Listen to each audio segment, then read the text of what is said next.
Olá, como você está? Hoje voltamos com as atividades da nossa disciplina de Anatomia e Fisiologia, com um novo conteúdo que é Sistema Esquelético. Para a aula de hoje, nós temos alguns objetivos de aprendizagem.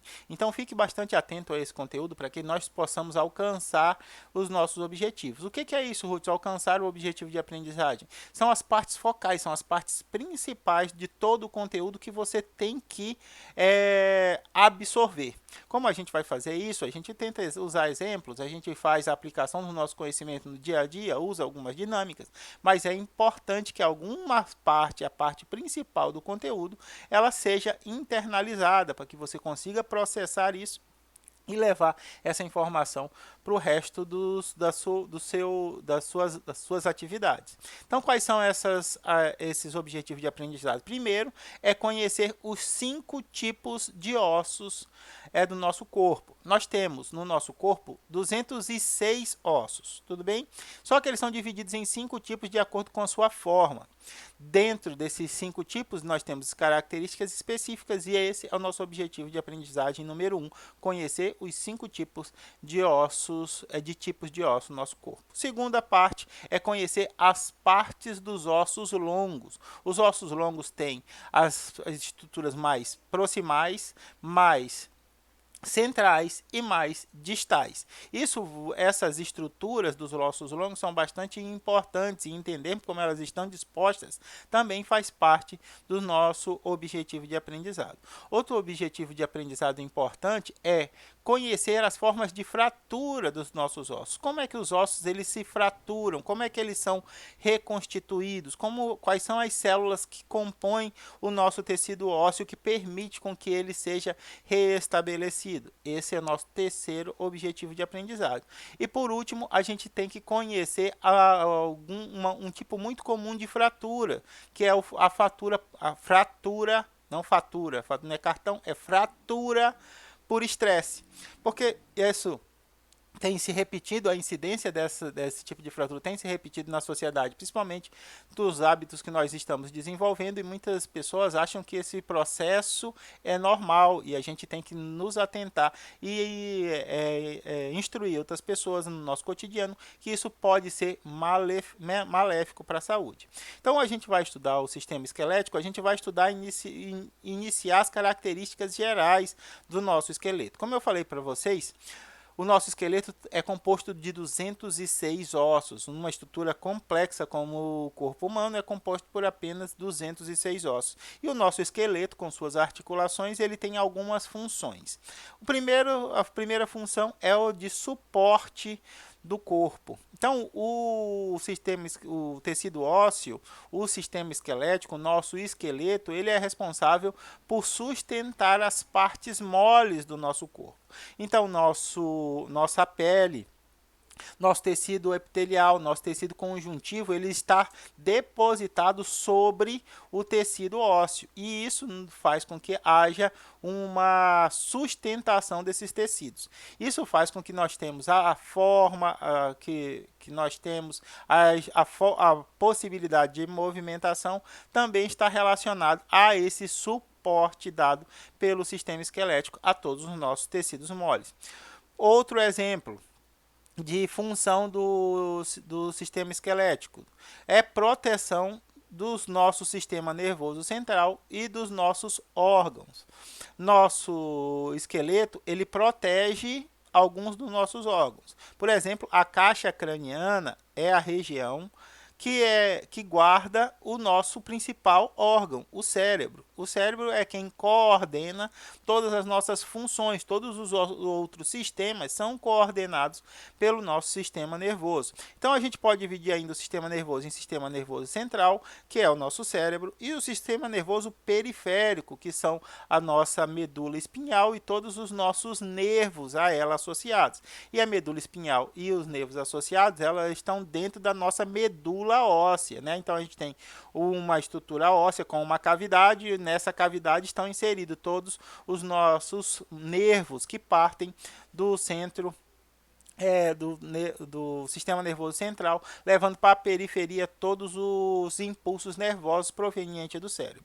Outro exemplo de proteção de órgãos é a nossa caixa torácica. A nossa caixa torácica é formada pelas nossas costelas unidas à nossa coluna e aqui na frente unidas ao externo.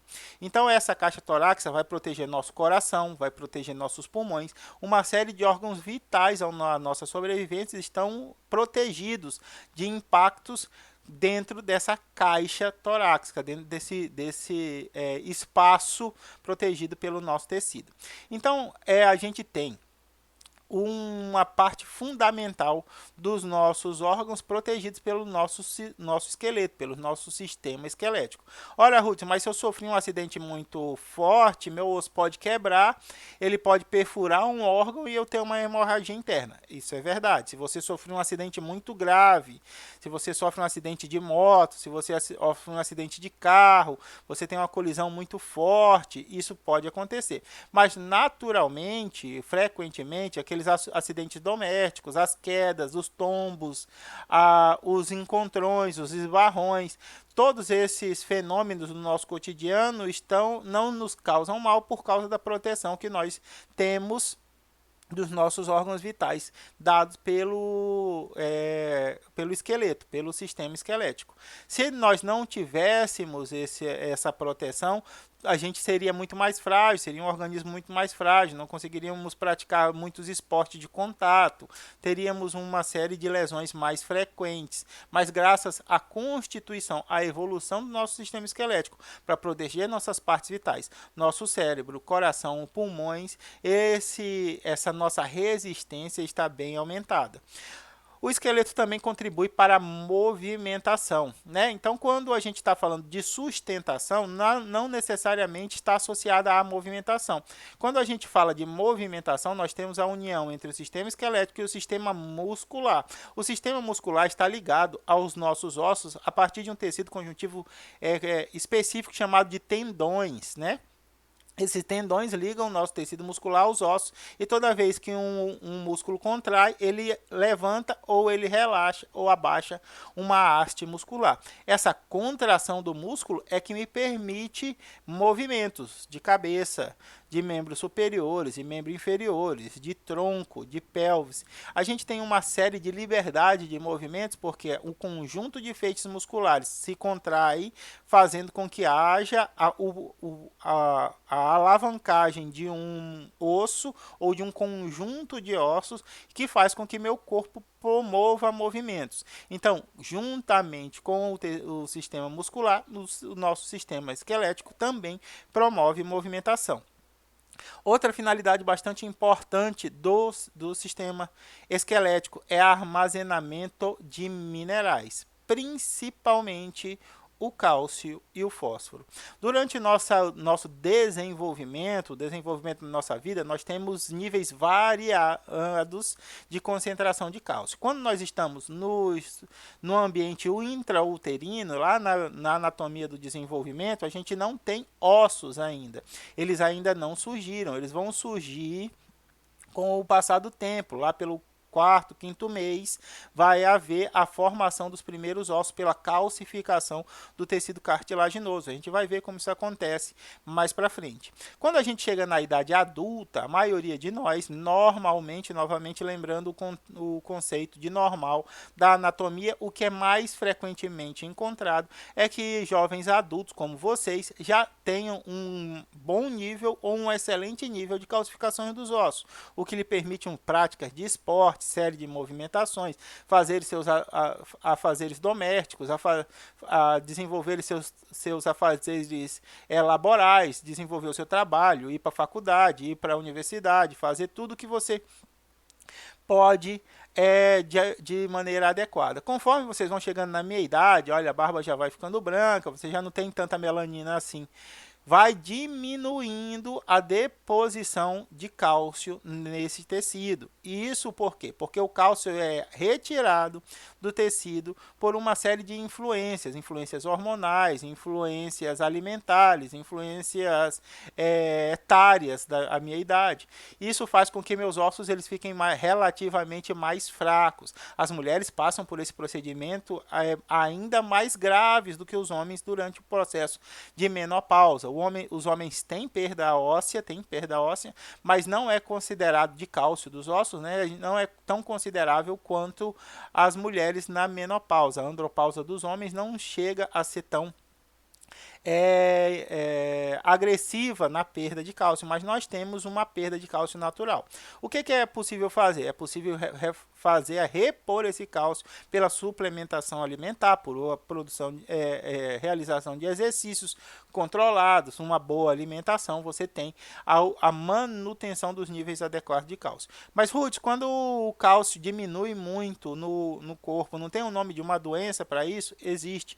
O nome dessa doença é osteoporose, formação de poros no tecido ósseo, o que deixa o osso mais frágil. Então, para nós, para nós não, para vocês, para mim já está mais perigoso, mas para vocês, cair durante o lazer, por exemplo, tá jogando bola, tá correndo com os amigos, toma um carrinho, caiu, tá fazendo uma corridinha com a amiga, tá fazendo uma caminhadinha com a amiga, pisou no cordão, no barbante do calçado lá, como é que é? No cardaço. Pisou no cadastro, tropeçou, caiu. O que vocês vão fazer, vocês jovens? Vão levantar, bater a poeira, dar a volta por cima e continuar o lazer de vocês. Na minha idade, já é mais difícil. Se eu sofrer uma queda dessa, eu posso ter uma fratura de membro superior, posso ter uma fratura da bacia. É muito comum quando nós idosos caímos sentados. Quando nós caímos sentados, nós temos muita probabilidade de quebra de ossos da bacia por causa disso, por causa da diminuição do cálcio nos ossos. E a gente tem a produção de células sanguíneas também relacionadas ao tecido esquelético. Hudson, produção de célula sanguínea, sim, a gente vai ver que a hematopoiese, o processo pelo qual a gente produz células para o nosso tecido sanguíneo, é principalmente realizada nos ossos esponjosos, algumas regiões esponjosas dos ossos longos, mas principalmente em nós adultos, nos ossos chatos. Que é isso, Hudson? Ossos longos, ossos chatos. Isso é um dos objetivos da nossa aula, reconhecer os tipos de ossos que nós temos no nosso corpo. Então, a primeira coisa que a gente vai ver dentro do tecido ósseo, dentro do nosso sistema ósseo, é a forma, os componentes de um osso. Um osso, qualquer que seja ele, compacto, ou longo, ou curto, ou plano, são compostos por osso compacto, que é uma camada densa e mais externa. Aqui a gente tem o compact bone, tá vendo aqui? E o osso esponjoso, que é formado por esses furos, parece um queijo, não é? Esses furos são chamados de trabéculas ósseas. E nessas trabéculas ósseas estão os vasos sanguíneos, estão as células, estão outros tecidos que vão nutrir o tecido ósseo. É nessa região, nas trabéculas, onde acontece o processo de hematopoiese. Nessa parte é que a gente chama de parte esponjosa. Ora, Hudson, por que meu osso não é formado completamente por osso compacto? Se é ele mais denso. Se ele é mais denso, tem muito mais células próximas e ele deve ser muito mais forte. Exatamente. Só que a nutrição, a oxigenação, a troca de substâncias do tecido ósseo com o sistema circulatório depende da presença de vasos sanguíneos, de capilares. A gente precisa de ter uma forma de manter as células nutridas, e isso a gente não consegue muito bem. A gente vai ver que a gente consegue no osso compacto, mas no osso esponjoso a gente tem muito mais liberdade para esse tipo de fisiologia, né? A troca de substâncias, a troca de gases e uma série de outros fenômenos.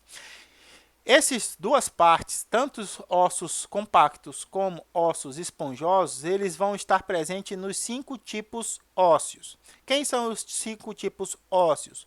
Os ossos longos, por exemplo, aqui a gente tem o húmero, esse osso do braço.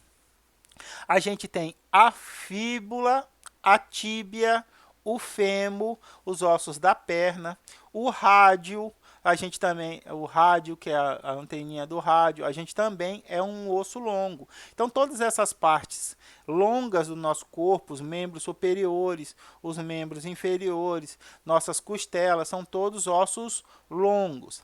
A gente tem um conjunto de ossos que são curtos, né? Então, os ossos da nossa mão, os taços, os metatarsos, os ossos dos nossos pés, os ossos do ouvido interno, são todos ossos curtos, são pequenos ossos. Ah, Hudson, então quer dizer que os ossos curtos são exatamente o igual, tem a mesma constituição dos ossos longos, só que pequenos. Não, a gente vai ver que existe diferença entre ossos longos e ossos curtos, além do tamanho, tá? Outro exemplo de ossos que nós temos são os ossos planos. Essas daqui são as nossas escápulas, né? São as regiões onde o nosso húmero está inserido na nossa cintura superior. Então, aqui, essa região do nosso corpo é a escápula, ela tem essa característica aqui, ó, parecem duas asas, né? Aqui é onde a cabeça do húmero vai ser associada, essa região aqui do meu ombro, tudo bem? Então, a gente tem esses ossos planos. Nós temos ossos planos também aqui, ó, na cintura pélvica. Na cintura da pelve, na nossa cintura, a gente também tem esses ossos chatos, esses ossos planos. E a gente tem temos, além disso, os ossos irregulares, que são os ossos da nossa coluna. Nós temos as vértebras que compõem a nossa coluna, cada vértebra dessa. Perceba que se eu cortar ela assim, ela não é simétrica. Se eu cortar ela assim, ela é mais ou menos simétrica. Por isso, nós chamamos esses ossos de ossos irregulares, né? São principalmente os ossos da coluna e alguns ossos do ouvido também são irregulares. A gente também, além desses 4 tipos, nós temos os ossos sesamoides. O que são os ossos sesamoides, Rudy? São ossos circulares, são ossos mais arredondados. Por exemplo, a nossa patela, o osso do nosso joelho, né? Então a gente tem esses ossos mais arredondados nessas regiões de articulação. Para quê? Para aumentar o volume de possibilidade de movimento e de contato com a musculatura. Então a gente tem esses ossos mais ou menos arredondados que são chamados de ossos sesamoides. Ok? Eu trouxe um exemplo de um osso sesamoide, eu trago a patela, mas está mais na frente, tá? Depois eu mostro para vocês. E como é que está constituída a estrutura dos ossos longos, Ruth? Os ossos longos têm 2 extremidades. Uma extremidade mais proximal, qual é o termo proximal significa o quê? Você lembra? Exatamente, mais próximo do ponto de origem, mais próximo do ponto de inserção. E uma extremidade mais distal, que termo é esse? Exatamente, uma extremidade mais distante do ponto de inserção, do ponto de origem. Essas 2 extremidades são chamadas de epífise, tudo bem? Olha aqui, ó, epífise proximal e epífise distal. Popularmente a gente chama isso de cabeça do osso, né? Então a gente tem a cabeça e a cauda do osso, né? Então a gente tem essas 2 regiões. Aqui a epífise, ela pode ser proximal, quando está próximo do ponto de inserção, ou distal, quando está mais distante. Perceba uma característica importante da epífise. Toda ela, qualquer uma delas, seja a proximal ou a distal, é recoberta por cartilagem. Tá vendo aqui, ó, articular. Tá vendo cartilagem? Por que é importante a cartilagem, Hudson? Porque a cartilagem impede o contato osso com osso. A cartilagem tem um líquido que lubrifica e o movimento é mais natural, é menos doloroso. Conforme a gente tem a perda de cartilagem, do tecido cartilaginoso, o osso começa a tocar no osso e isso promove muita dor. Então a gente tem sérios casos de reumatismo por causa da perda de cartilagem. Então aqui a gente tem a epífise, que é essa extremidade que pode ser mais proximal ou mais distal, que é reconhecida pela ser recoberta por tecido cartilaginoso. Entre as epífises, Hudson, o que é que tem? A gente tem a diáfise, tá? Então o centro de um osso longo é chamado de diáfise. Alguns livros vão dizer que a metáfise é parte da diáfise, e eles não estão errados. Outra visão sugere que a metáfise é uma região de passagem entre as características da epífise, da estrutura da epífise e as estruturas da diáfise. Então, a gente ainda pode encontrar na nomenclatura dos livros uma terceira região do osso longo, que é a metáfise, essa região de transição entre epífise e diáfise. Tudo bem? Hudson, por que eles consideram isso? Porque anatomicamente há uma divergência entre a metáfise e a diáfise. Por exemplo, a epífise ela tem uma fina camada de osso compacto. O que é osso compacto mesmo? Exatamente, aquela camada externa mais densa, de estrutura densa, que faz com que o osso tenha mais força. E uma grande quantidade de osso esponjoso. Está vendo aqui, ó, osso esponjoso? Exatamente, aqui onde tem os vasos sanguíneos, aqui onde há troca de substâncias, troca de gás com as células. Enquanto que na diáfise, olha só o diâmetro desse osso compacto aqui, ó. E aqui a gente tem essa cavidade, né? Essa cavidade que é chamada de cavidade medular. Então a gente tem diferenças. Há uma diferença entre a metáfise e a diáfise e há uma diferença entre a metáfise e a epífise. Percebam aqui, ó, a metáfise ela tem uma parte de osso compacto mais espessa do que a epífise e por isso ela não pode ser chamada de epífise. Ora, se a camada de osso compacto é mais denso, logo ela é diáfise. Beleza, beleza, mas a diáfise ela tem a cavidade medular, enquanto que a metáfise ainda tem osso esponjoso nessa região. Então, existe essa discordância entre autores. Alguns autores dizem que as partes do osso longo é a epífise, a diáfise. Tudo bem, porque eles consideram que a metáfise é uma parte de transição entre epífise e diáfase, mas ela faz parte da diáfase, do corpo do osso. Tudo bem? Então vamos imaginar a cabeça é a epífise, o pé do osso longo também é epífise, cabeça epífise proximal, pé epífise distal. E o corpo é o que? É a diáfise, beleza? Alguns autores entendem que o pescoço é parte do corpo, e aí eles dividem em epífise e diáfise, e outros autores entendem que não, epífise é uma coisa, metáfise, que é o pescoço, é outra coisa, porque é uma região de transição, e aí depois a gente tem a diáfise, que é o corpo. Tudo bem? É só questão de interpretação. Você estando ciente desse fato, você pode ler e interpretar os diferentes autores com os diferentes níveis de informação. Aqui a gente tem a epífise. O que é? Superfície articular coberta com cartilagem e hialina. Cartilagem e hialina, Ruth, o que é isso? A gente vai ver isso em tecido cartilaginoso, tá bom? As linhas epifisárias separam a diáfise da epífise. Olha aqui que interessante. Essa região aqui, ó, é chamada de linha epifisária. E o que é isso, Hudson? Quando a gente está crescendo, quando os nossos ossos estão crescendo, eles crescem a partir de um tipo de tecido cartilaginoso. A gente vai ver isso na aula que vem, na aula de terça-feira. Tá? A gente tem um processo de calcificação.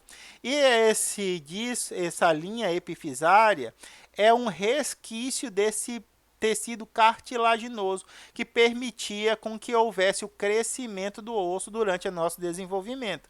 Quando você pega suas fotos de criança, bebezinho, você vê que quando você levanta a mão, você que tem bebê pequeno também, levanta a mão do bebê, percebe que a mão dele não passa da cabeça, a mão dele só vem até aqui? O braço dele está esticado, mas a mãozinha dele só vem até aqui. Por quê? Porque os ossos ainda estão em período de crescimento. O que vai acontecendo com a gente vai crescendo porque nossos ossos vão se alongando. Mas como é que esse osso se alonga, Hudson? A partir da calcificação do tecido cartilaginoso. A cartilagem cresce, parte dessa cartilagem vai sendo calcificada, dando origem a osso, e essa linha epifisária é um resquício desse tecido cartilaginoso que foi utilizado para crescimento. E a epífise? Epífise é o eixo, é o corpo do osso. Ela é rica, ela tem uma área espessa de osso compacto que se circunda a nossa cavidade medular. É aqui que a gente vai ter a nossa medula, e aí é importante duas coisas. A gente tem a medula vermelha e a medula amarela. Vou falar um pouco mais disso mais para frente, mas existem duas formas de medula. Nos ossos longos, a gente tem principalmente medula amarela, tá? Que é um depósito de gordura. E a gente tem, em alguns livros, a metáfise, que é a ligação física entre diáfise, o corpo do osso, e a epífise, que é a sua extremidade.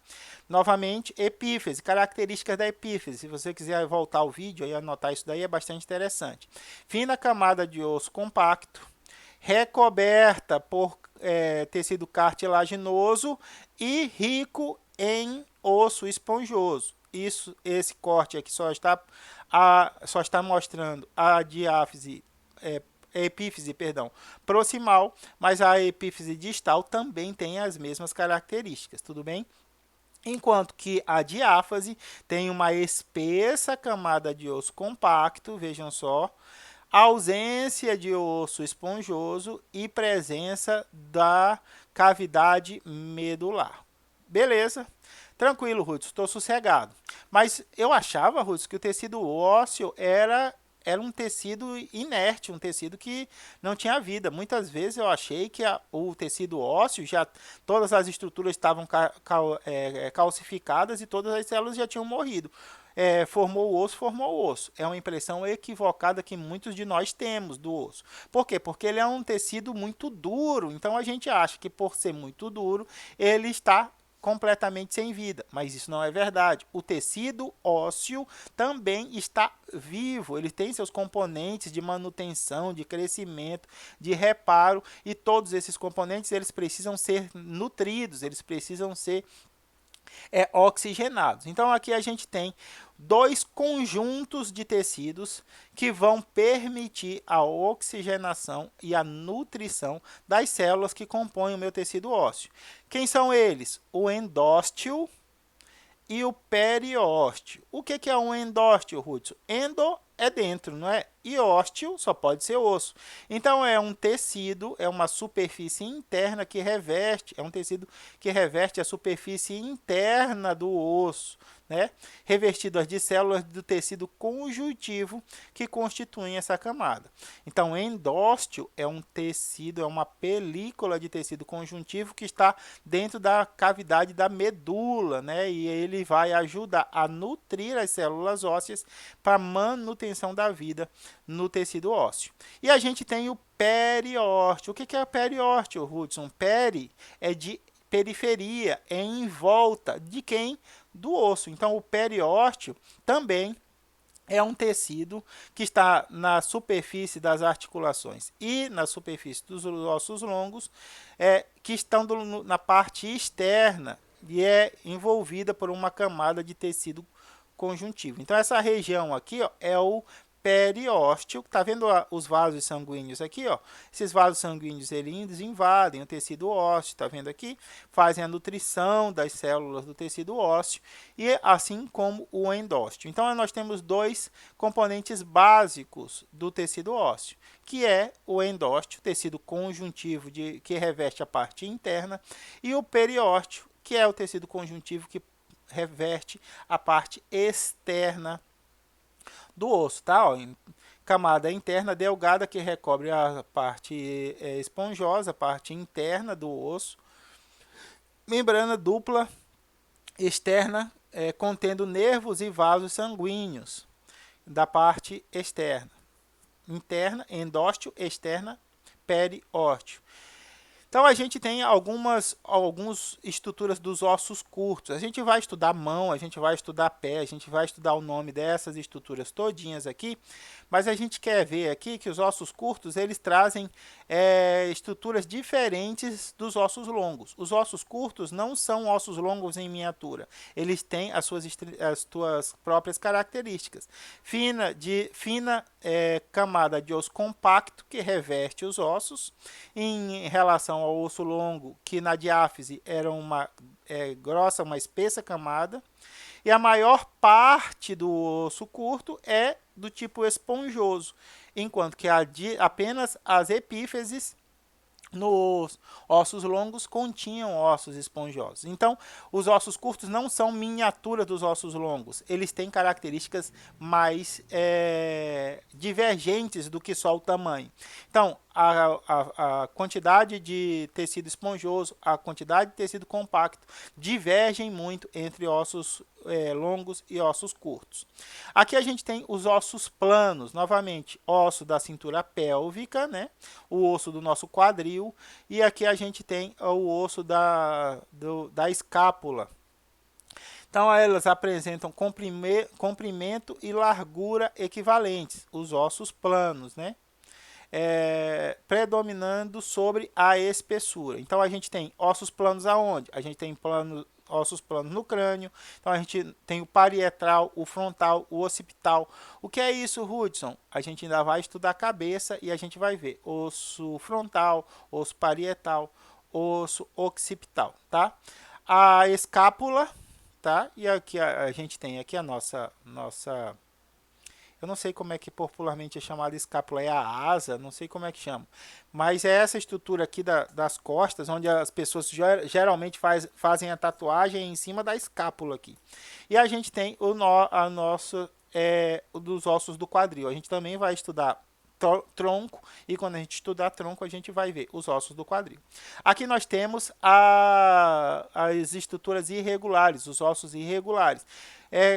Principalmente nas nossas vértebras da nossa coluna vertebral. Aqui a gente tem alguns ossos, ó, do ouvido, tá? Esses ossos também, por não terem muito simetria, eles são chamados de ossos irregulares. Então, elas são de morfologia complexa, que não encontra correspondência em formas geométricas conhecidas. Então, por isso que a gente diz que eles são irregulares. Vértebras e ossos temporais, da nossa têmpora. Já ouviu falar a têmpora aqui Então, esse é o osso temporal, nosso osso do ouvido. Aqui está o osso sesamoide, a nossa patela, né?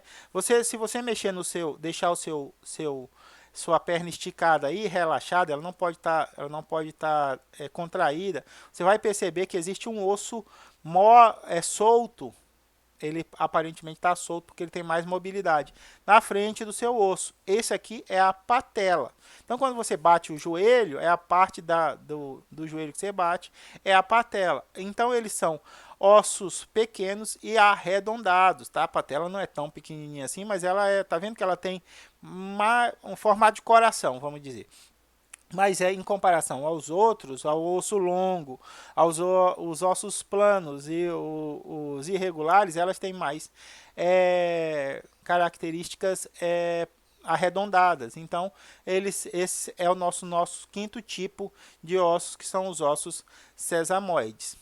E agora, como é que está a composição desses ossos? A composição dos ossos a gente vai estudou principalmente em histologia, né? No tecido ósseo, como é que acontece. Mas a gente vai revisar algum conteúdo de histologia aqui para que a gente consiga entender a composição do nosso sistema esquelético. A gente tem dois grupos de composição dos ossos. O nosso componente orgânico, que são as células, e todos os tecidos conjuntivos, todos os vasos e microvasos que estão associados à nutrição dessas células. E nós temos as substâncias inorgânicas, que são principalmente cálcio e fosfato. Então, quais são as células? Os osteoblastos, os osteócitos e os osteoclastos, tá? O que elas fazem? Os osteoblastos são as células formadoras dos ossos. Então, os osteoblastos, por quê? Porque ósteo é osso e blasto é germe, né? Então, a gente tem as células que formam os ossos. Como é que elas formam os ossos? A gente vai já discutir isso daqui a pouco. A gente tem os osteócitos, que são as células de manutenção, né? Células dos ossos formados. Então, os osteócitos estão ali para manter a estrutura óssea. E os osteoclastos estão relacionados ao processo de reabsorção óssea. Reabsorção óssea, Hudson, o que é isso? A gente já vai discutir um pouco mais a respeito disso. E da porção inorgânica. Na porção inorgânica, nós temos cálcio e fosfato. O cálcio e o associado fosfato formam o fosfato de cálcio, tudo bem? O fosfato de cálcio, ele seria uma substância muito quebradiça se ele não estivesse associado a ele a outros componentes orgânicos. Quais componentes orgânicos? Por exemplo, fibras de colágeno. Imagina se eu tivesse um componente feito só por fosfato de cálcio, ele seria quebradiço que nem aqueles giz de quadro. Acho que vocês são muito novos para ter visto um giz de quadro.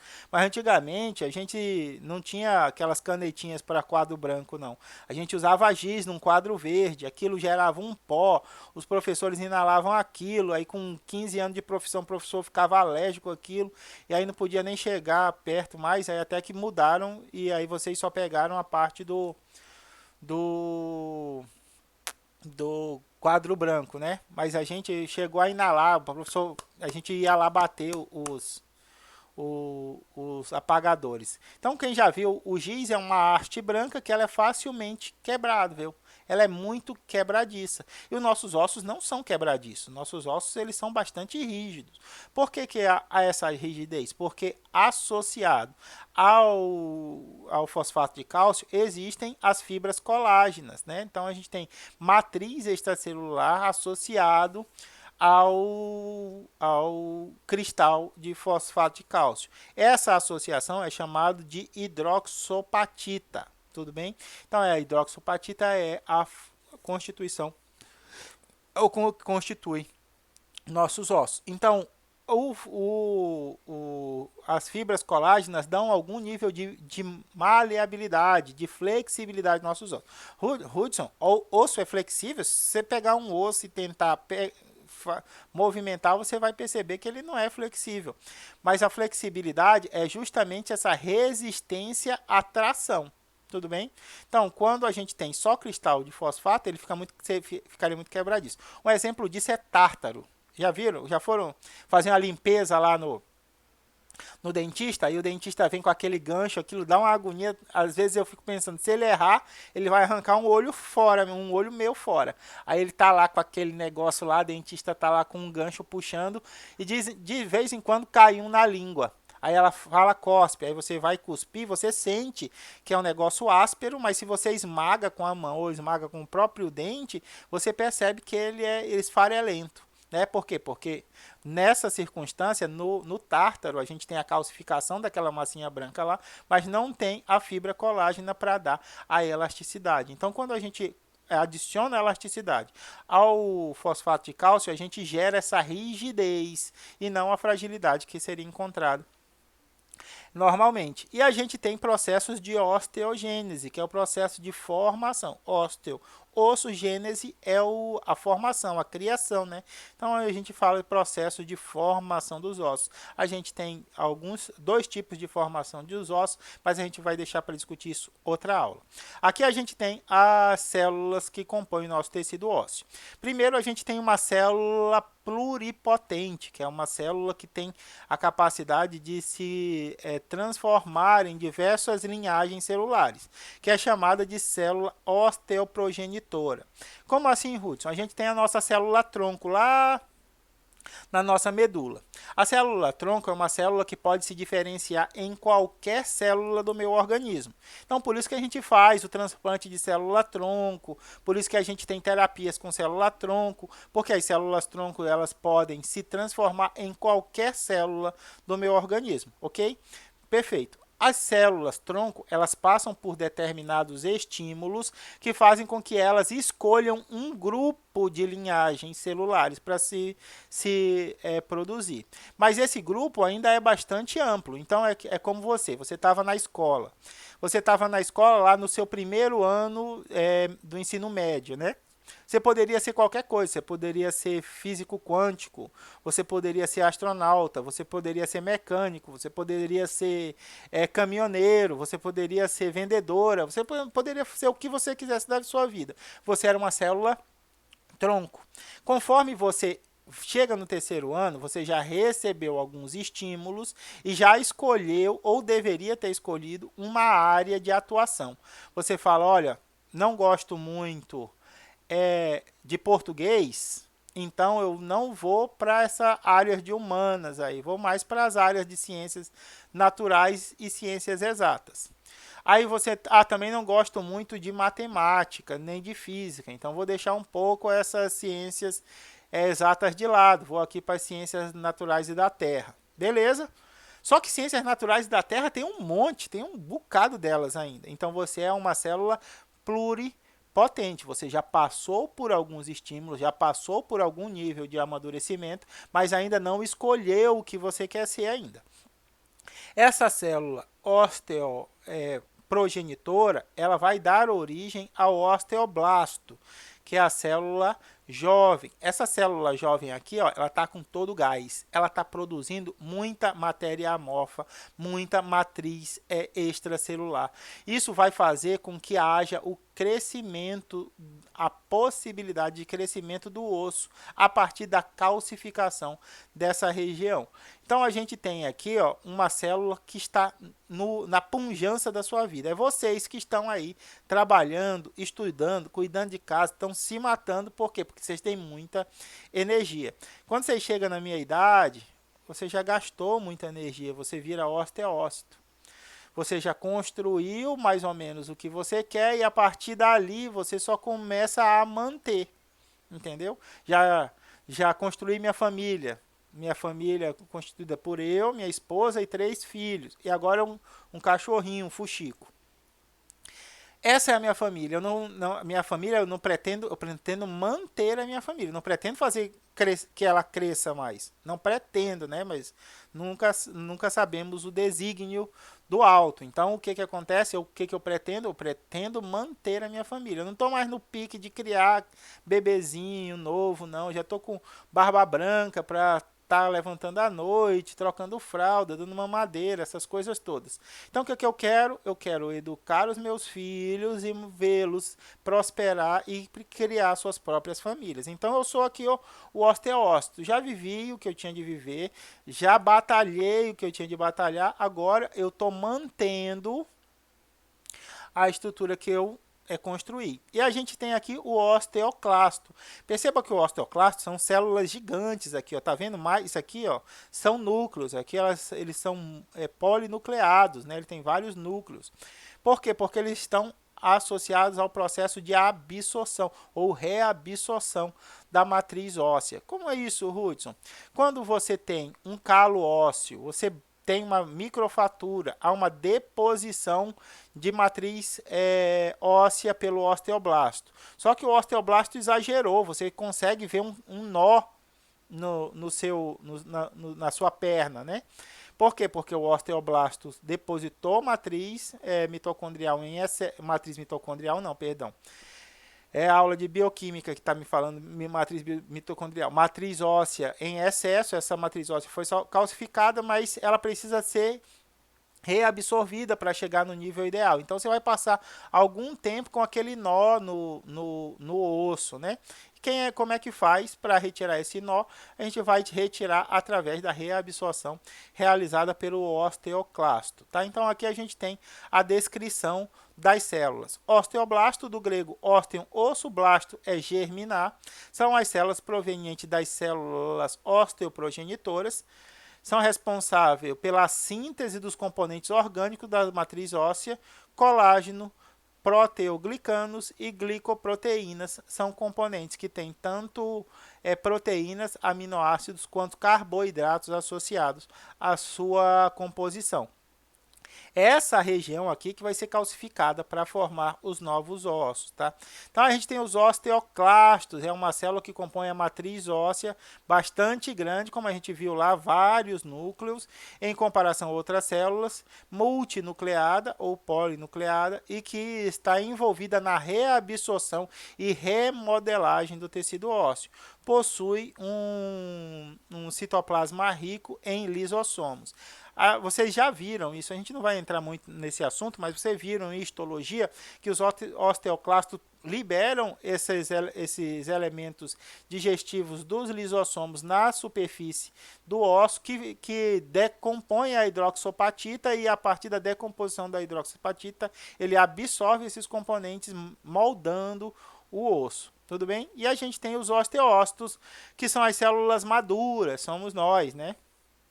Derivadas dos osteoclastos. Já fui vocês, agora eu já tô mais, né? Já tô com as minhas chuteiras guardadas, não jogo mais bola, tô evitando cansaço, tô que nem o Jaiminho do Chaves.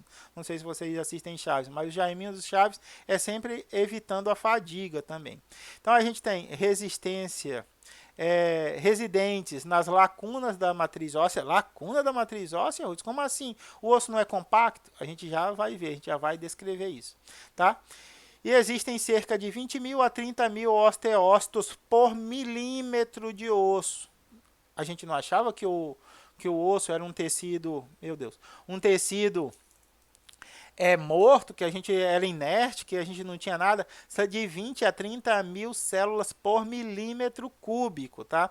Apesar dos osteócitos diminuírem a função de secretar a matriz óssea, por quê? Porque eu não sou mais jovem que nem o osteoclasto, eu não estou batalhando ainda, eu já estou no período de usufruir toda a minha batalha dos anos anteriores, entendeu? Então, a gente tem aqui essa diminuição dessa capacidade de secreção, e eles permanecem secretando substâncias necessárias à manutenção do osso. Manter é muito mais fácil do que conquistar. É diferente do esporte, né? No esporte o pessoal fala, se manter no topo é muito mais fácil do que chegar ao topo, ou é muito mais difícil do que chegar ao topo. Mas isso para o esporte. Para a nossa vida, no nosso cotidiano, o que é mais fácil? Você comprar um carro ou manter o carro? Comprar o carro é a parte mais difícil, né? Que você tem que juntar aquele monte de recursos e gastar ele todo de uma vez, num bem só. Para manter o carro é gasolina, é pneu, é manutenção, mas você vai gastar ali, o seu gasto é diluído. Não é aquele monte de dinheiro de uma vez que como a gente vê. Deixa eu só baixar isso daqui. Eu quero mostrar isso aqui para vocês. Olha o que esse artista marcial é capaz de fazer. Como é que esse homem é capaz de treinar a um ponto de quebrar essas estruturas de madeira aí sem quebrar a própria perna? Olha a força que esse cara bota nesses golpes até quebrar a madeira. Não é uma madeira molezinha, não. É uma bananeira. É uma bananeira ou um coqueiro, eu não sei o que é. É uma palmeira. Olha isso. Como é que esse camarada conseguiu esse treinamento? Por que a perna dele não quebra? Você sabe por que a perna dos artistas marciais ela não quebra? Ficou com o pé preso ali, ó. Ruth, mas alguns artistas marciais quebram a perna. É verdade. Agora, como é que esse indivíduo treinou desse jeito? Já viu os lutadores de Muay Thai? Já viram aquele... Ó o Anderson Silva. A imagem é bastante forte. Ele vai chutar a perna de um adversário, e a perna do adversário, ele quebra a perna do adversário. Já pensaram como é que isso acontece? Porque o osso é dinâmico. O osso, quanto mais você utiliza o osso, mais denso a camada compacta fica, mais forte ela fica. E quanto menos você utiliza aquele osso, menos cálcio ele mantém. E aí você tem perda de material ósseo. O que acontece com os artistas marciais? Esses camaradas, eles treinam desde pequeno esses golpes. No primeiro golpe, quando ele é pequeno, ele gera uma microfratura no osso. Como ele gera essa microfratura no osso, o que acontece? Os osteoblastos vão lá e reforçam o osso, produzindo mais osso compacto. No segundo momento, ele já tem a mesma intensidade de chute, mas já não gera fratura no osso. Lembrando novamente, quando os osteoblastos eles produzem demais matriz extracelular, deixam o osso disforme, aí os osteoclastos vão lá e reabsorvem o osso para deixar o osso lisinho e uniforme. Aí ele vai crescendo, o chute vai ganhando mais força por causa da musculatura e novamente ele vai microfissurando o osso. Os osteoclastos continuam trabalhando e reforçando o osso. Ele continua crescendo e aumentando a força. Até o ponto dele chegar a essas proezas físicas de quebrar madeira com a própria perna, com a própria canela, né? Isso não é indicado para todo mundo. Isso são treinamentos de anos de dor, de anos de sofrimento para que um camarada chegue a esse nível de resistência.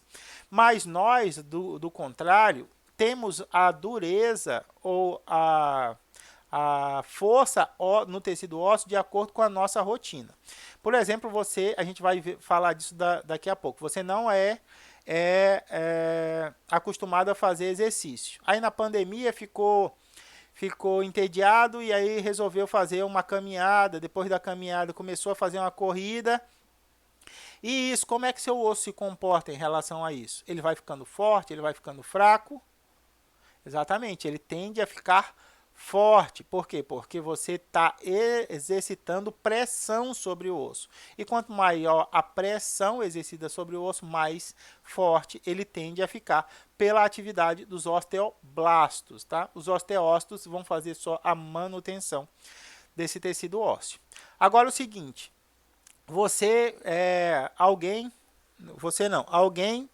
ficou internado sem poder se mexer e no cima de uma cama. Quando ele sai de lá, a primeira coisa que ele tem que fazer? Ele recebe alta, vai para casa, a primeira coisa que ele tem que fazer? Fisioterapia. Por quê? Porque ele deixou de usar aquele membro, o tecido ósseo por um tempo, e aí precisou passar por um processo de reabilitação daquele tecido. Então, a gente perde massa óssea quando a gente não utiliza o sistema esquelético. Um exemplo muito interessante de perda de massa óssea e assim, em uma semana, são os astronautas. Foi verificado numa das primeiras missões espaciais que um astronauta ele perdeu 12% da massa óssea em 5 dias. Ele foi para o espaço. Quando voltou, eles fazem uma série de exames para ir, né? Quando eles voltam, eles ficam em quarentena, fazem uma série de exames na volta e perceberam que ele tinha perdido 12% de sua massa óssea. E aí ficaram. Por que esse cara perdeu tanta massa óssea? Porque na estação espacial onde ele estava, ele passou o tempo todo sob gravidade zero. E aí ele se movimentava usando apenas as mãos. As pernas ele não utilizava para movimentação. Em uma outra viagem de 8 dias, um astronauta perdeu 20% da massa óssea. Por quê? Por causa do ambiente, do espaço, da falta de gravidade e da falta de movimentos. Aí, a partir dessa constatação, é comum agora nas viagens espaciais, onde não é espaçonautas não, como é que é o nome? Acabei de falar. O pessoal que vai para o espaço, obrigado aí, ó, você falou, eu ouvi. Os astronautas, agora eles têm que fazer exercício, eles têm que fazer fisioterapia. Isso aumentou a quantidade de dias que eles são capazes de permanecer no espaço e diminuiu a perda óssea desses profissionais, tá? Então, aqui a gente tem a parte da utilização do osso para fazer hematopoiese. O que é hematopoiese, Hudson? É a produção das células do sangue. Nos ossos longos, a gente tem o espaço medular, a cavidade medular. Mas o que acontece? Na maioria dos ossos longos, nos adultos, a gente só produz hematopoiese na região esponjosa. Nessa cavidade, na diáfise, a gente não tem medula óssea vermelha, a gente tem a medula óssea amarela. E qual é essa diferença, Ruth? Tu falou que ia falar e até agora não falou. Vou dizer agora. A medula óssea vermelha é a que é capaz de produzir as células do nosso tecido sanguíneo. Então, as hemácias, os nossos glóbulos vermelhos, todos os nossos glóbulos brancos, os leucócitos, né? A gente tem o macrófago, o monócito, a gente tem um monte de glóbulo branco, não vou entrar nesse assunto. E aqui a gente também produz os megacariócitos, que são as células que vão dar origem às plaquetas, que estão envolvidos no processo de coagulação sanguínea. Olha, Ruth, tu falou que a gente não tem medula vermelha no osso longo e aqui no exemplo do desenho, a diáfise do osso longo é que está fazendo, tem medula vermelha. Isso daqui é quando o indivíduo ainda é jovem, quando você é bebezinho, ainda está acontecendo aqui. Quando você é adulto, isso para de acontecer na região da cavidade medular e passa a acontecer principalmente na região esponjosa e principalmente nos ossos planos ou nos ossos chatos, né? Planos ou chatos. E o que é que tem na cavidade medular dos ossos longos, Hudson? Na maioria das vezes, a gente tem medula amarela. Medula amarela é o quê? A medula amarela é o armazenamento de gordura. Gosta de comer chambari? Isso, aquela carne com tutano. Os ricos agora chamam de ossobuco. Tem pratos caríssimos com ossobuco. A gente conhece, nós mais humildes, conhecemos como chambari. A gente corta, coloca na panela de pressão, com legume, maxixe, com repolho, faz aquele ensopado delicioso, mas não pode ferver muito, porque senão a medula amarela ela descola do osso e cai. Aí você vai pegar o osso está vazio, tá só a cavidade medular lá, não tem mais o tutano. O que você faz? Deixa pouco tempo de pressão para que a medula ela cozinhe, mas ela permaneça fixa na cavidade. Aí você vai lá e faz o que? Assopra. Eu adoro com pimenta, arroz, feijão, farinha, tutano e pimenta, pelo amor de Deus. Eu sou suspeito para falar dessa combinação, mas é maravilhoso.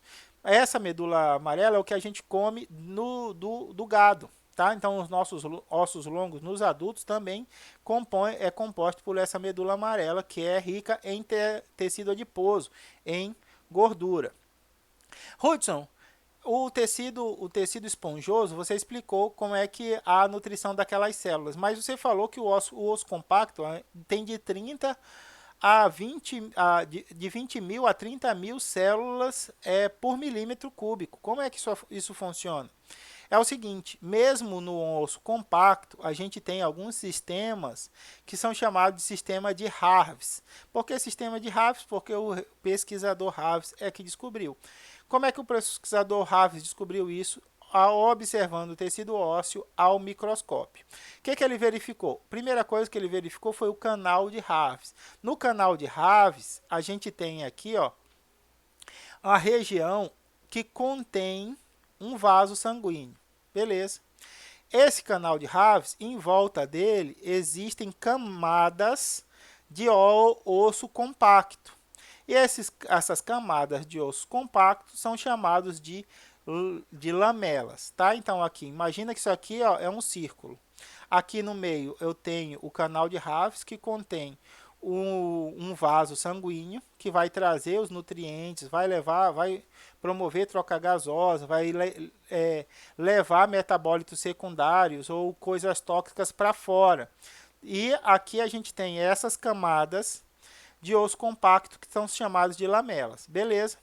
Beleza, Hudson, mas eu estou vendo aqui, ó, várias outras orifíciozinhos. O que são essas?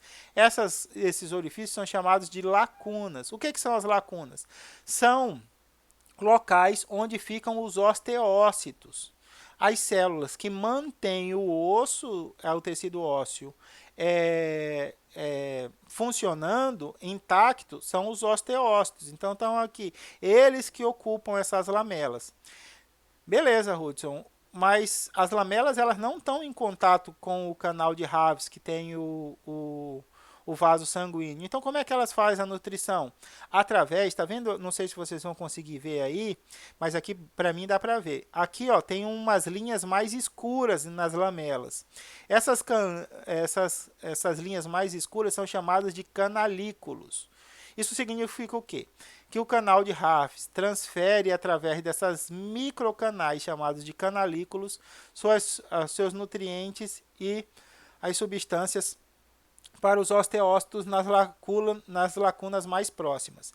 E assim por diante eles vão fazendo até as extremidades mais distantes, onde os mais próximos são mais ricamente nutridos e passam o excedente da sua nutrição para os demais, para que todos, através desses canalículos, alcancem ou tenham ferramentas para a sua subsistência. Então, o nosso osso ele ainda permanece com a capacidade de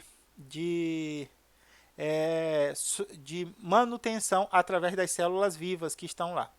Beleza, Hudson, mas não está passando. Travou? Aqui.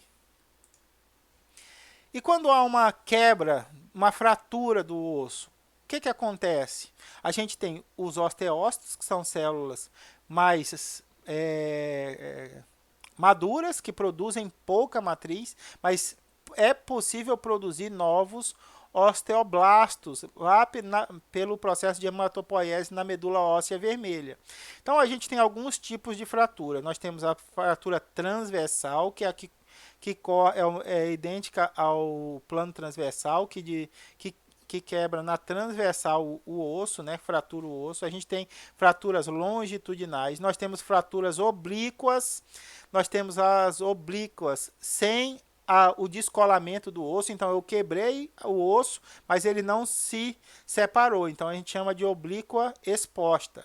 Aqui, quebrou, o osso quebrou de forma oblíqua e ele se deslocou, a gente chama de oblíqua desviada, tá? Porque o osso se deslocou um do outro. Às vezes você quebra o osso, ele está quebrado, mas está na posição. Às vezes a fratura é assim. E esse tipo de fratura é o que mais comumente leva à fratura exposta ou perfuração de órgão, porque há esses fragmentos pontiagudos aqui, ó, que podem rasgar a carne e apresentar o osso para fora da pele, ou podem perfurar um órgão, uma vez que uma das funções do nosso esqueleto é proteger os nossos órgãos.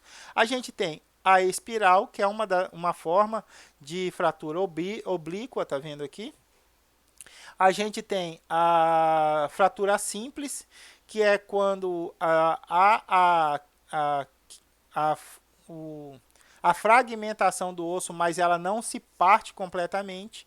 A gente tem a fratura comunicativa, quando várias linhas de fratura se unem, fazendo com que o osso quebre em vários pedaços. Além dessas fraturas, nós temos vários tipos de fratura. Fratura relacionada a alguma malformação do tecido ósseo. Então, a gente tem fraturas a elas relacionadas. Como é que há o reparo? A gente repara esse tipo de fratura pela produção de matriz pelos osteoblastos. Nova matriz é produzido, é calcificado, o osso é calcificado, depois os osteoclastos reabsorvem o excesso, o calo ósseo, que a gente chama, e aí o reparo do osso. Qual é o problema? O problema é quando a gente não faz o reparo não cura uma fratura óssea direito. Como é que isso acontece, Hudson? Quando eu não procuro um atendimento médico ou estou numa região que não tem atendimento médico. O que acontece? Esse osso ele quebrou.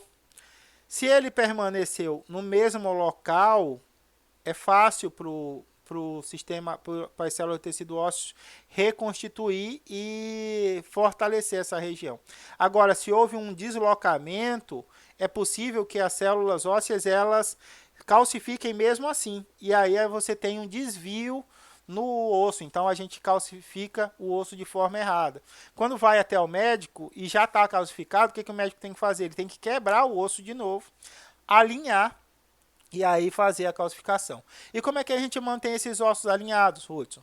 Quando a fratura ela é oblíqua exposta, quando o osso tá colado, é só colocar o gesso. Você imobiliza a região e a partir dessa imobilização vai haver a calcificação. Quando ela é oblíqua desviada, aí a gente precisa realinhar o osso, parafusar, já viram aqueles caras que andam parece com uma antena de televisão na perna, assim, ou no braço? Aquilo é para manter um alinhamento dos ossos que devem ser regenerados, para que as células do nosso tecido ósseo façam essa reconstituição. E quanto tempo leva isso, Rudes? Quanto tempo? Para a célula, para o braço se calcificar superficialmente, alguns meses. Com alguns meses você tira os parafusos, você tira aquelas artes, você tira o gesso em algumas semanas. Agora, para calcificar completamente, aí são anos. Você vai continuar calcificando aquilo, reabsorvendo, calcificando e reabsorvendo até você conseguir gerar uma calcificação completa daquele tecido. Eu trouxe um vídeo, já estou com mais de 5 minutos de aula. Eu vou deixar para apresentar na próxima aula. Já passei mais de 5 minutos do meu tempo de 1 hora. Mas é muito interessante, fala sobre fratura de estresse. Na verdade, eu vou fazer o seguinte, eu não vou trazer na próxima aula. Eu vou deixar na nossa Classroom para vocês darem uma olhada sobre fratura de estresse. Como é perigoso você começar a fazer exercício sem nenhum tipo de orientação. Eu vou começar a caminhar amanhã, estou me sentindo bem, já vou começar a correr. Calma, a progressão do esforço no exercício, ele tem que acompanhar o fortalecimento muscular e o fortalecimento ósseo. Se você de uma hora para outra, se eu com 140 quilos resolver sair correndo daqui até a UFAM, certamente eu vou produzir mais mal do que bem. Então eu vou deixar o vídeo lá na nossa Google Sala de Aula, para que vocês possam dar uma olhada. É um vidinho curto, só de 6 minutos, só para contextualização desse assunto de fraturas ósseas. Tudo bem? No mais é isso. Muito obrigado pela sua atenção. Fique bem, se cuide. A gente se vê na próxima. Um abraço.